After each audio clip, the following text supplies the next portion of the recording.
nag-announce lang si Vice President na tatakbo siyang presidente. Bakit nagka-high blood na kayo? Hindi ba? Nag-announce pa lang ha. Eh paano kung manalo? Hindi na-stroke na yung lahat. Kawawa itong mga loyalist at mga pik.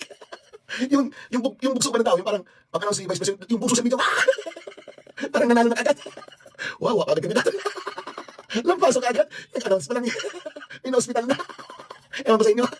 Ganon, Gal Castro, si Francis, at lahat ng mga vlogger sa kabilang parlor. Mag-ipon na kayo, oy. Mag-ipon na kayo. Dahil talaga, kasama kayo sa tukang. Ang tukang, ano na, parang ba't expanded, ha? Lahat ng mga sa droga, lahat ng mga manyanakaw, at mga fake news. Unang-una dyan yung alam na natin. Sige na nga, sayang ang bayot. Awang-awa na talaga ako kay Mandalolo. Ikaw lang naman nagsasabi, may high blood na stroke na. Nagsabi si Sara Duterte na tatakbo bilang presidente sa 2028. Hoy Mandalolo, ang naramdaman namin, nakakatawa siya. Isipin mo, nag-iisang taon na siyang hindi nagtatrabaho. Umpisa nung nakulong tatay niya. Hindi nagtatrabaho. Ang saralustay mo. Tapos ngayon, una-una siya tatakbo bilang presidente. Sasabihin mo na, ano? Tawag mo doon? Ng high blood at ng stroke. Mandalolo, awang-awa na ako sa iyo. Sa totoo lang. Awang-awa ako na, tatawa na ako sa iyo. Nagdidiliryo ka. Alam ko bakit. Lahat ng mga pakliwari mo walang tumama. Di ba yung una-una, ang pakiramdam ko, i-grant yung interim release. Pangalawa, sabi mo,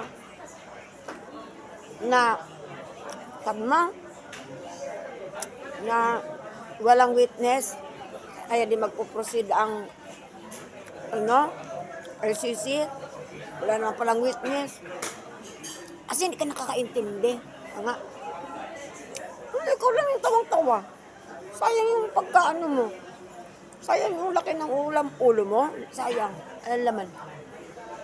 Ampaw. Sko?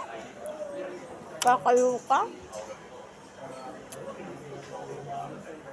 Awang-awa ko sa'yo ng Mandalolo. Ayaw lang naman yung nagsasabi na good deal ang pagsabi ni Sara na as if nangatakot lahat. Pweh! Kaloka to. Sabi dyan, ikaw lang ang may ginadji na lahat nagimbal, na tumakbo yung lustay nyo. Pinagtatawanan siya, wala siyang ginagawa. Tanggap siya ng sweldo, walang ginagawa. Aber, ano nga nagawa niya? Diba? Nag-ikot, nag-Dora the Explorer. Ang inang Sara na yan. Ikaw yun.